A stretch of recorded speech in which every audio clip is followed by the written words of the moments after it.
Bismillahirrahmanirrahim. Assalamualaikum warahmatullahi ta'ala wabarakatuh. Alhamdulillah wabihi nasta'in ala umurid dunya waddin, wassalatu wassalamu ala rasulil amin wa ala alihi at-tayyibin wa ashabihi ajma'in wa man da'a bida'watihi ila yaumiddin, amma ba'd. Rabbi syrah li sadri wa yassir li amri wa halul uqdatan min lisani yafqahu qawli.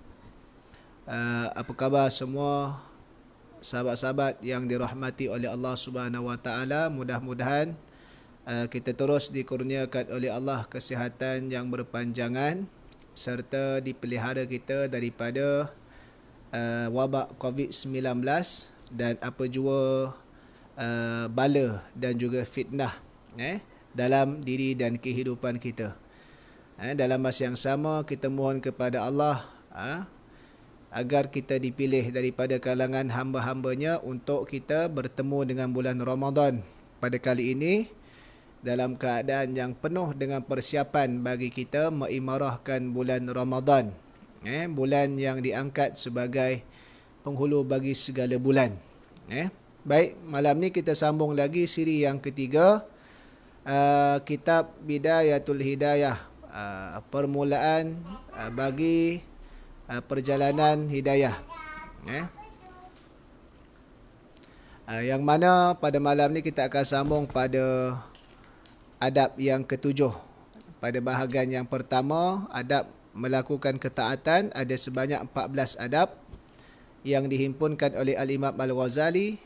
Siri semalam kita dah sampai siri adab yang ke-6.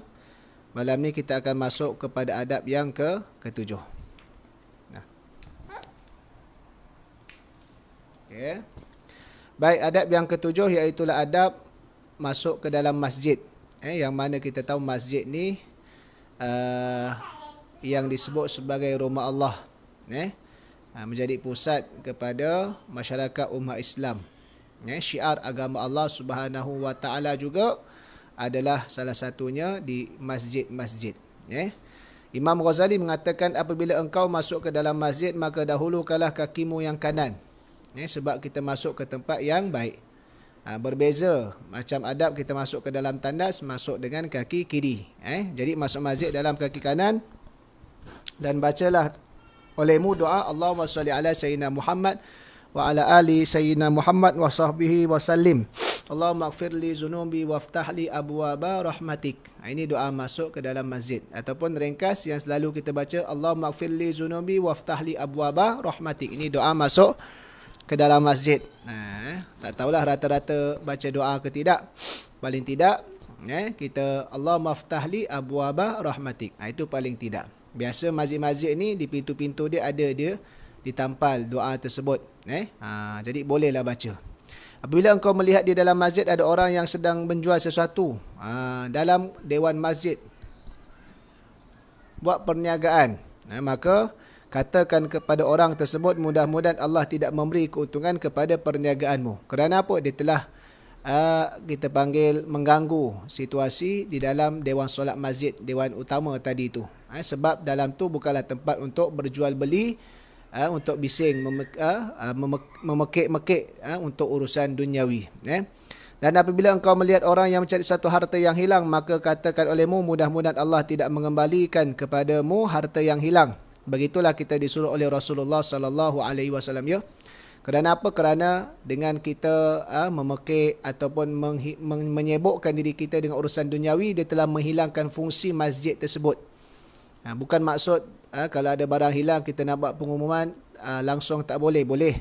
Tapi sekadarnya, dan ia bukanlah sampai diulang-ulang sehingga menjadi jemaah di dalam dewan solat masjid itu disibukkan berfikir tentang urusan duniawi. Sebab di dalam masjid itu lebih terfokus kepada perkara-perkara ukhrawi tersebut. Kalau menghilangkan fungsi, maka itulah yang dipanggil mengganggu. Baik. Apabila engkau masuk ke dalam masjid, maka jangan kau duduk sehingga engkau solat dahulu 2 rakaat tahiyatul masjid. Sunat, solat tahiyatul masjid 2 rakaat sebagai tanda beradab kita memasuki rumah Allah Subhanahu Wa Taala. Dan jikalau engkau bukan dalam keadaan suci daripada hadas kecil atau engkau tidak bermaksud mengerjakan solat tahiyatul masjid oleh kerana ada majlis ilmu yang sedang berjalan misalnya, makalah cukup engkau membaca al-baqiyatus solihat 3 kali dan mengikut pendapat sebagian ulama 4 kali. Kalau kita tak ada wuduk masuk dalam masjid, tak boleh nak semayang lah, maka kita cukup sekadar tadi itu dan kita duduk. Dan ada pula berpendapat adalah dibaca kali bagi orang yang tidak ada solat air semayang dan sekali sahaja bagi orang yang ada semayang. Dan apabila engkau belum lagi solat sunat qabliyah subuh, maka buatlah dan memadailah solat sunat subuh itu untuk menjadi solat tahiyatul masjid. Dan apabila kau selesai daripada demikian, maka hendaklah kau berniat iktikaf di dalam masjid. Jadi kalau orang yang datang awal, dia sempat mengerjakan sebelum masuk subuh lagi, dia sempat mengerjakan solat tahiyatul masjid, buat 2 rakaat tahiyatul masjid. Azan, selepas azan, solat qabliyah. Tapi kalau mereka yang datang agak lewat, kira-kira tempoh masa yang ada tadi itu cukup untuk dia mendirikan solat sunat 2 rakaat, maka solat sunat qabliyah itu sudah menanggung sekali solat tahiyatul masjid, kerana yang dikehendaki adalah masuk ke dalam masjid jangan terus duduk tapi solat 2 rakaat dulu. Maka dia dah merangkumi sekali. Niat dia niat solat sunat qabliyah saja, tetapi dengan tindakan solat sunat qabliyah telah merangkumi pahala untuk kita dapat solat tahiyatul masjid sekali. Dan bila dah niat iktikaf, maka bacalah doa yang selalu dibaca oleh Rasulullah sallallahu alaihi wasallam selepas solat sunat subuh. Ini sementara kita menunggu waktu iqamah.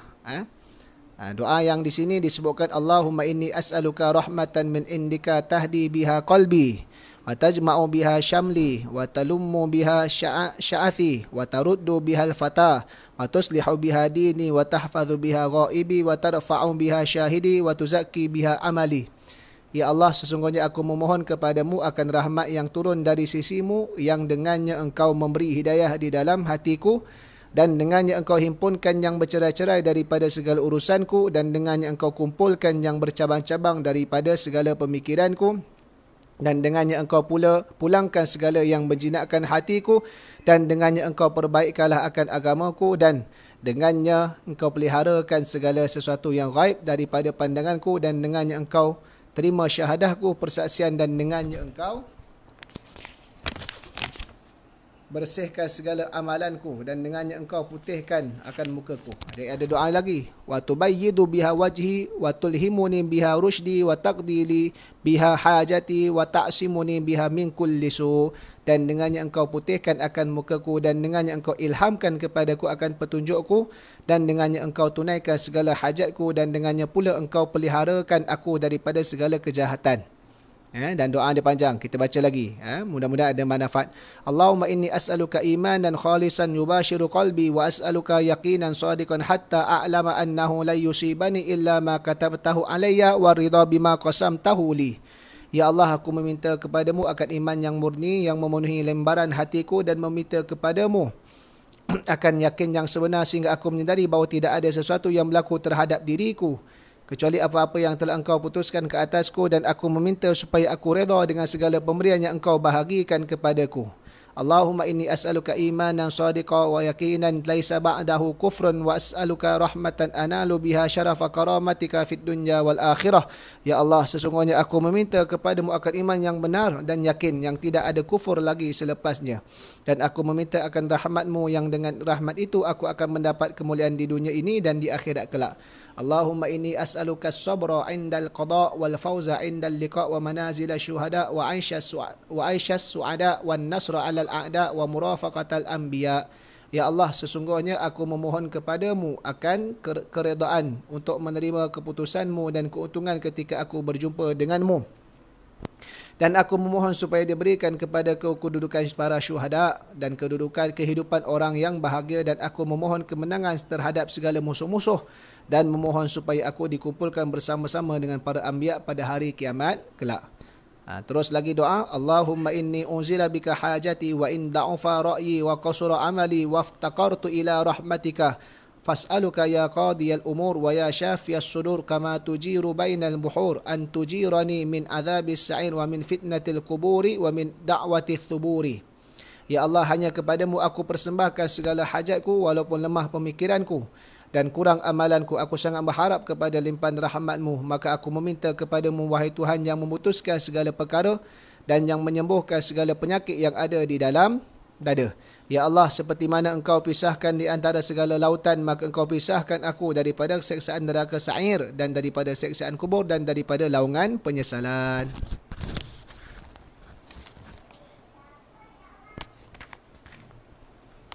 Panjang doa dia. Panjang doa. Tak apa, kita baca, mudah-mudahan ada manfaat.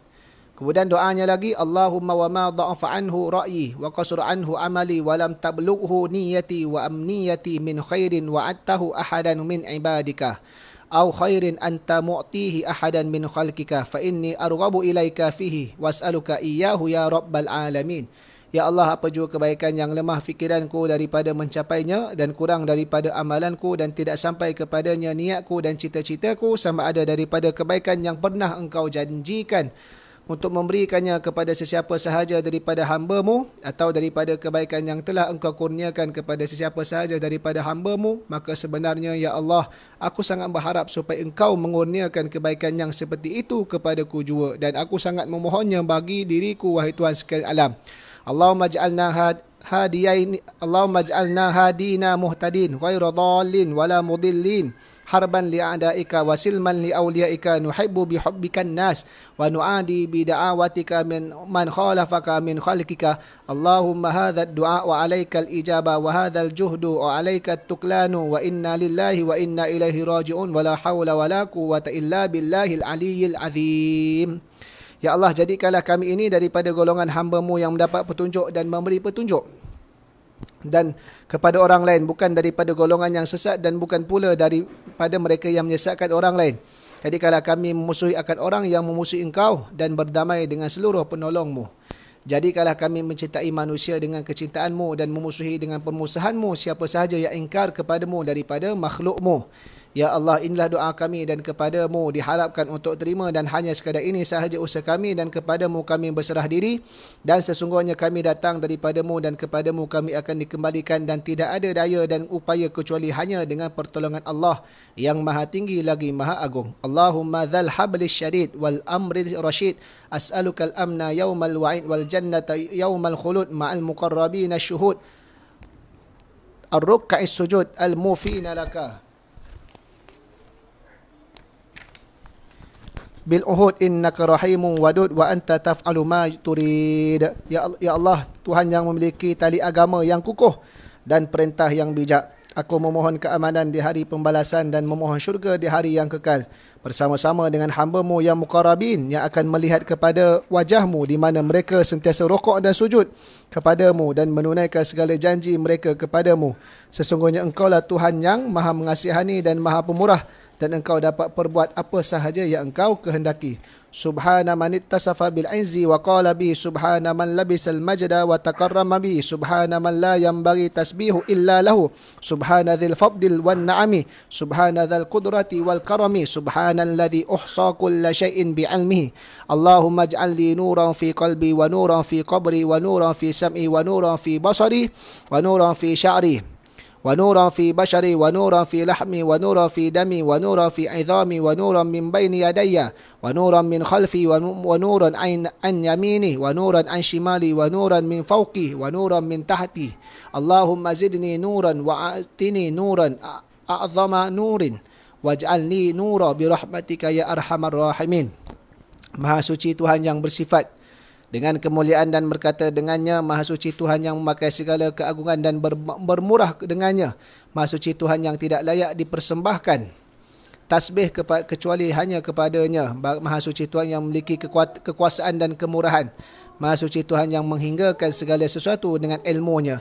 Ya Allah, jadikanlah bagiku nur cahaya di dalam hatiku dan nur di kuburku dan nur pada pendengaranku dan nur pada penglihatanku dan nur di rambutku dan nur pada kulitku dan nur pada dagingku dan nur pada darahku dan nur pada tulangku dan nur di hadapanku dan nur di belakangku dan nur di kananku dan nur di kiriku dan nur di atasku dan nur di bawahku.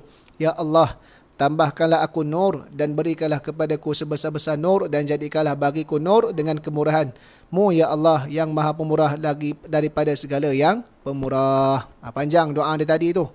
Tak, kalau tak hafal, boleh salin, boleh print atau kita buat kita photostat dia, atau kita print cari doa dia, boleh bawa. Atau tidak, paling tidak doalah apa saja selang semasa kita menunggu masa untuk iqamah, selepas mana kita selesai sunat qabliyah subuh, tunggu iqamah, kita doalah apa saja. Yang paling penting poin dia, minta rahmat daripada Allah, minta dijauhkan azab daripada api neraka, dan minta diberikan petunjuk hidayah oleh Allah Subhanahu wa taala. Bahasa Melayu pun tak apa. Kang nanti kan tanya, ustaz macam mana nak hafal doa ni panjang berbuih mulut, tak apa. Yang boleh hafal alhamdulillah, kurniaan daripada Allah. Yang tak boleh, poin dia selang di antara azan dengan iqamah itu adalah waktu mustajab doa. Kan? Di antara azan dengan iqamah itu di antara salah satu waktu yang mustajab doa. Jadi kalau kita dah solat sunat qabliyah, ada selang 2-3 minit, jangan kita lalaikan dengan perkara yang tak berfaedah, tapi boleh isi dengan doa-doa. Mana dah tahu Allah Ta'ala percepatkan kabulnya itu di akhirat, di dunia. Kalau tidak, dia akan simpan untuk kita di akhirat. Baik. Dan Imam Ghazali mengatakan, apabila engkau selesai membaca doa, maka janganlah engkau sibuk kecuali hanya dengan menunaikan solat yang fardu, atau berzikir, atau bertasbih, atau membaca Al-Quran. Dan apabila engkau mendengar panggilan azan di ketika itu, maka berhentilah dan berilah penumpuan untuk menjawab azan. Kalau tengah jawab azan, afdalnya kita fokus pada azan dan kita jawab. Jawab. Apa sahajalah. Kalau tak ada perkara yang penting, contoh kita tengah mesyuarat ke apa, dengar laungan azan tu dengar, maka afdalnya berhenti, jawab dulu. Habis azan, kita sambung semula. Kalau bercakap-cakap yang biasa lagilah, kita berhenti menghormati azan. Ini adalah adab dan juga kita panggil sunat. Kalau kita sengaja dalam kita nak melawan azan, sengaja niat melawan, maka itu dosa. Apabila muazzin berkata Allahu Akbar, maka jawab olehmu seperti perkataannya. Begitulah seterusnya sehinggalah pada perkataan hayya 'alas salah, hayya 'alal falah, maka dijawab dengan la haula wala quwwata illa billah. Dan begitu juga pada azan waktu subuh yang mana adanya as-salatu khairum minan naum, maka jawabnya sadaqta wa bararta. Itu paling ringkas. Kalau yang panjang sikit, sadaqta wa bararta wa ana ala dzalika minasyahidin. Engkau betul wahai muazzin, engkau telah berbuat baik, sesungguhnya aku bersaksi atas demikian itu. Betul. Kamu cakap semayang lebih baik daripada tidur. Betul. Kamu buat baik sebab dengan kamu mengajak orang bangkit daripada tidur untuk semayang juga, kamu buat baik. Dan aku jadi saksi ke atas perkara tersebut. Dan apabila engkau mendengar iqamah, maka jawablah dengan seumpama yang diucapkan oleh muazzin, kecuali pada perkataan qad qamatis solatu, qad qamatis solah. Kalau qad qamatis solah, nak kena jawab yang lain, iaitulah aqamahallah wa adamaha ma damatis samawati wal ard. Aqamahallah wa adamaha ma damatis samawati wal ard. Tu kalau qad qamatis solah, waktu iqamah. Apabila engkau selesai menjawab azan subuh, maka baca olehmu akan doa ini. Allahumma inni as'aluka inda huduri salatika wa aswati du'atika wa idbari lailati wa ikbali naharika an tu'tiya Muhammadanil wasilata wal fadilata wad darajata rafi'ah wa ba'athu maqamal mahmud alladhi wa'atau ya arhamar rahimin. Ini disebutkan khusus kalau subuh. Ya Allah, aku mohon kepadamu ketika hadir waktu solatmu ini, dan ketika terdengar suara pemanggilmu, dan ketika lenyapnya malam dan datangnya siang, supaya engkau memberikan kepada penghulu kami Nabi Muhammad sallallahu alaihi wasallam akan wasilah jalan kebaikan dan kelebihan serta derajat yang tinggi, dan engkau kurniakan kepada baginda sallallahu alaihi wasallam makam tempat yang terpuji yang telah engkau janjikan kepadanya, wahai Tuhan yang maha pemurah daripada segala yang pemurah. Ini kalau subuh. Imam Ghazali kata baca macam tadi. Dia ada pada awal doa saja yang berbeza. Pada awal saja yang berbeza. Kalau yang lain, Allahumma rabb hazid da'wati tammah was salatil qa'imah. Jadi pada awal saja yang berbeza. Tadi menunjukkan kita hadir.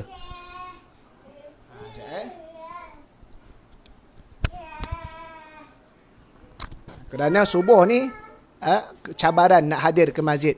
Sebab di antara Nabi SAW sebut dalam satu hadis, untuk mengelakkan daripada sifat munafik, kena lazimi solat subuh dan isyak secara berjemaah, khususnya di masjid. Ni kalau waktu boleh pergi masjid. Waktu sekarang kita tak mampu nak ke masjid, kita jaga solat berjemaah kita di rumah atau di tempat mana kita berada. Apabila engkau mendengar azan sedangkan engkau dalam solat, maka sempurnakanlah solatmu, kemudian jawablah azan seperti sunat yang termaklum tadi. Jangan jawab azan dalam solat, selesaikan solat dulu, kemudian baru jawab. Apabila imam mulai takbiratul ihram dalam solat fardu, maka jangan engkau melakukan sesuatu kecuali mengikut perbuatannya sahaja, dan solatmu seperti yang akan diterangkan kaifiat dan adab-adabnya sekejap lagi. Apabila engkau selesai solat, maka baca olehmu. Bila dah habis solat,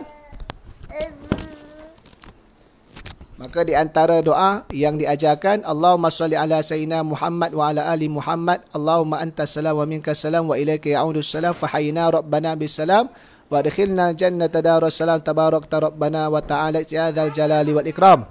Subhana rabbiyal aliyyil a'la, la ilaha illallah wahdahu la syarika la, lahul mulku wa lahul hamdu, yuhyi wa yumiit, wa huwa hayyun la yamut biyadihil khair, wa huwa ala kulli syai'in qadir. La ilaha illallah ahlun ni'ami wal fadli wal thana'il hasan. La ilaha illallah wa la na'budu illa iyyah mukhlishina lahuddin walau karihal kafirun. Selepas ini hendaklah engkau membaca doa yang singkat tetapi penuh makna, iaitu doa yang diajarkan oleh Rasulullah sallallahu alaihi wasallam kepada Siti Aisyah radhiyallahu taala anha. Apa doa dia? Allahumma inni as'aluka minal khairi kullihi ajili wa ajilihi ma alimtu minhu wa ma lam a'lam wa a'udzubika minasyarri kullihi ajilihi wa ajilihi ma alimtu minhu wa ma lam a'lam was'aluka al-jannata wa ma yuqarribu ilaiha min qawlin wa amalin wa niyatin wa i'tiqadin wa a'udzubika minan nar wa ma yuqarribu ilaiha min qawlin wa amalin wa niyatin wa i'tiqadin was'aluka min khair abduka wa rasuluka Muhammadin sallallahu alaihi wasallam wa a'udzubika min syarri ma ta'adzaka minhu abduka wa rasuluka Muhammadin sallallahu alaihi wasallam. Allahumma wa ma qadaita lana min amrin faj'al aqibatahu rasyada.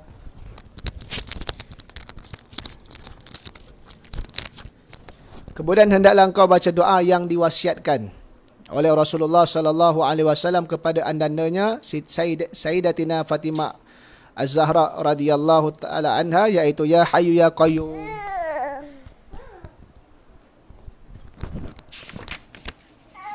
Ya dzal jalali wal ikram, la ilaha illa anta bi rahmatika astaghitsu wa min adzabika astajiru, la takilna ila nafsi tarfat ainin wa aslih li sya'ni kullahu bima aslahta bihi ibadaka salihin.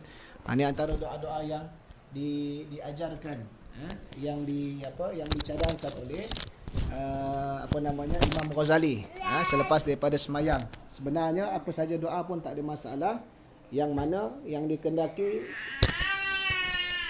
selepas semayang adalah kita peruntukkan masa untuk berdoa seketika. Jangan terus kita bangkit berlalu begitu sahaja, melainkan ada perkara yang tak dapat nak dielakkan tersebut. Kemudian katanya lagi, kemudian baca olehmu akan doa Nabi Isa AS, iaitu Allahumma inni asbahtu la astati'u daf'a ma akrahu wala amliku naf'a ma arju wa asbahal amru biyadika ala biyadi ghairika wa asbahatu man martahinan bi amali fala faqira afqara minni ilaika wala ghaniyun aghna minka anni. Allahumma la tushmit bi aduwi wala tasubbi sadiqi wala taj'al musibati fi dini wala taj'alid dunya akbar hammi wala mablagha ilmi wala tusallit alayya bidambi man la yarhamuni. Ini doa yang dikatakan, yang dibacakan oleh Nabi Isa alaihissalam.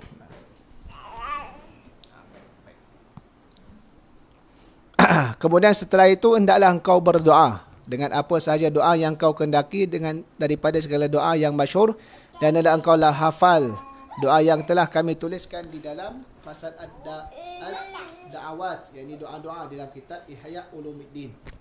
Dan hendaklah engkau bahagikan masamu dari selepas solat subuh tadi sampai kepada masa terbit matahari kepada 4 bahagian. Jadi kalau tak ada apa-apa urusan, selepas sembahyang subuh sampai terbit matahari, maksudnya kita duduk lagi beribadah, berzikir, bernajat. Di antara yang dicadangkan bagi kepada 4 bahagian, iaitulah pertama berdoa, yang kedua berzikir dan bertasbih, dan hendaklah engkau bilangkan zikirmu itu dengan seutas tasbih, ada kiraan dia, membaca Al-Quran, dan yang keempat adalah bertafakur. Maka hendaklah engkau memikirkan betapa banyak dosa dan ketaksiranmu, yakni kekurangan-kekurangan, kelemahanmu di dalam berbuat ibadah, yakni muhasabahlah terhadap Tuhanmu, dan engkau fikirkan pula betapa engkau berani mendedahkan dirimu menghadapi keseksaan Tuhanmu yang pedih, dan kemurkaanmu yang sangat besar.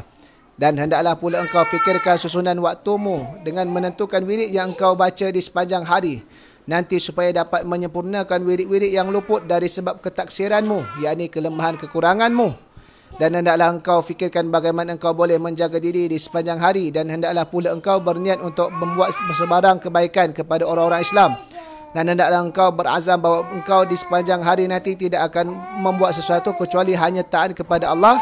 Dan hendaklah engkau niatkan membuat ketaatan yang termampu engkau membuatnya, dan hendaklah engkau pilih yang terlebih afdal di antara segala ketaatan. Dan hendaklah engkau fikirkan dengan teliti bagaimana cara mempersiapkan kemudahan pelaksanaan ketaatan tersebut. Dan jangan lupa engkau memikirkan bahawa ajalmu itu sangat dekat kepadamu, dan bahawa kematian itu, dan kepada kematian itu bila-bila masa boleh memutuskan segala rancangmu, dan bahawa kematian itu di luar ikhtiarmu. Dan engkau fikirkan juga betapa besarnya kerugian dan penyesalan bagi seseorang yang tidak membuat persiapan untuk mati.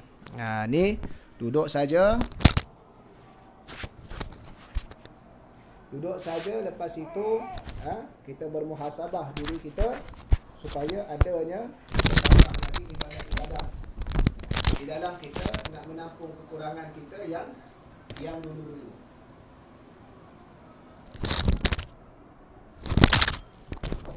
Okey, baik jatuh mikrofon dia. Maka dan hendaklah tasbih dan zikirmu itu dibahagikan pula kepada 10 bahagian. Ini Imam Ghazali sebut. Yang pertama, la ilaha illallah wahdahu la syarikalah, lahul mulku wa lahul hamdu yuhyi wa yumit wa huwa ala kulli syai'in qadir. Yang kedua, la ilaha illallahul malikul haqqul mubin. Yang ketiga, la ilaha illallahul wahidul qahhar, rabbus samawati wal ard wa ma bainahuma al azizul ghaffar. Dan yang keempat, subhanallah walhamdulillah wa la ilaha illallah wallahu akbar wa la hawla wa la quwwata illa billahil aliyyil azim. Yang kelima, subuhun qudusu rabbul malaikatu war ruh. Yang keenam, subhanallah wa bihamdihi subhanallahil azim. Yang ketujuh, astaghfirullahal azim alladzi la ilaha illa huwal hayyul qayyum was'aluhu taubah wal maghfirah. Yang ke-8, Allahumma la mani'a lima a'taita wa la mu'tiya lima mana'ta wa la radda lima qadaita wa la yanfa'u dzal jaddi minkal jadd. Yang ke-9, Allahumma salli ala sayyidina Muhammad wa ala ali sayyidina Muhammad wa sahbihi wa sallim. Dan yang ke-10, bismillahilladzi la yadurru ma'asmi syai'un fil ardi wa la fis sama' wa huwas sami'ul alim. Ni yang disebutkan zikir-zikir, tasbih-tasbih, bahagi kepada 10. Semua ni ada, boleh cari dia punya sumber-sumber dari sudut penghujahan hujah-hujah dia. Di sana adalah fadilat-fadilat yang mana jika diamalkan zikir-zikir ini ada kelebihan yang diberikan oleh Allah Subhanahu wa taala. Sebagaimana macam tasbih atau zikir yang ke-10 itu, bismillahilladzi la yadurru ma'asmi syai'un fil ardi wala fis sama' wa huwas samiul alim. Ini ada hadis Nabi, siapa yang baca 3 kali waktu pagi, 3 kali waktu petang, maka selamat daripada perkara-perkara yang tak elok. Macam sekarang kita menghadapan dengan COVID-19. Di antara doa-doa yang dikeluarkan balik berdasarkan warid hadis Nabi sallallahu alaihi wasallam, iaitulah doanya bismillahilladzi la yadurru ma'asmi syai'un fil ardi wala fis sama' wa huwas samiul alim.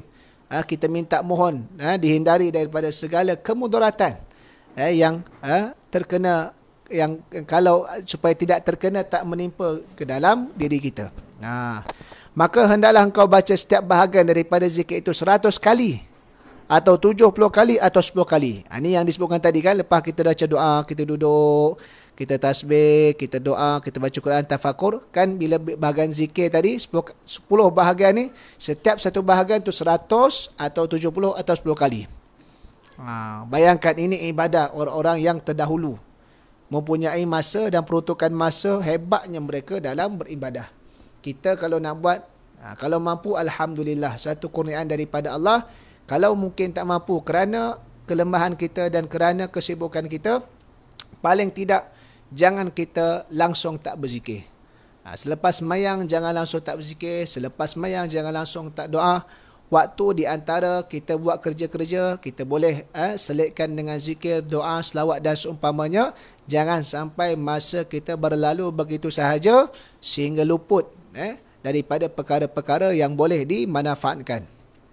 Dan 10 kali adalah bilangan yang paling sedikit supaya semuanya berjumlah tidak kurang daripada 100 zikir.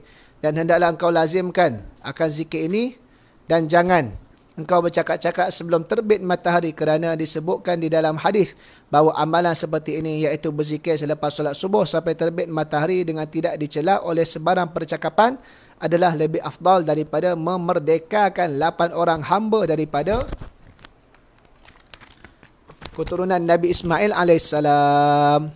Maka ada fadilat dari sudut selepas waktu subuh sampai sebelum terbitnya matahari untuk kita tidak bercakap benda yang lara dan kita isi dengan perkara-perkara yang elok.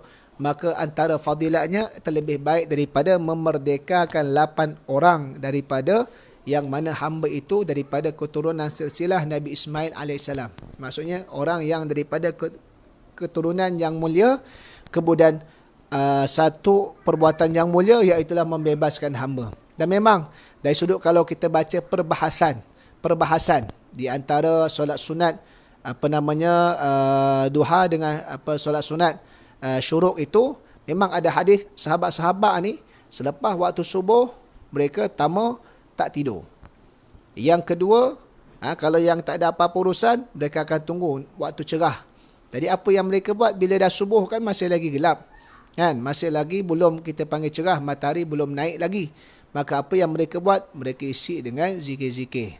Mereka isi dengan bacaan Al-Quran. Mereka isi dengan bacaan doa dan mereka bertafakur. 4 perkara tadi itu kan. Berzikir, berdoa, baca Quran dan juga bertafakur. Jangan tidur. Kerana keberkatan ada pada ketika itu. Kesegaran, minda yang segar dan seumpamanya lah, sebab kita baru bangkit daripada tidur. Masih lagi segar dari sudut pemikiran kita kerana belum lagi diserabutkan dengan kesibukan dunia ataupun urusan-urusan yang kita kerjakan. Apatah lagi kalau kita bincang satu artikel yang saya tulis secara ringkas, di antara waktu yang memang tak elok dan dilarang untuk tidur adalah waktu selepas waktu asar dan selepas waktu subuh. Kena elak dua waktu ini kalau kita bukan dalam keadaan sakit, bukan dalam keadaan terlampau mengantuk kerana terlalu penat ataupun ada penyebab-penyebab yang menyebabkan kita tidur. Jadi kita cuba elakkan kerana dua waktu ini adalah dua waktu yang tidak berapa comel dan memang dilarang, ditegah daripada kita nak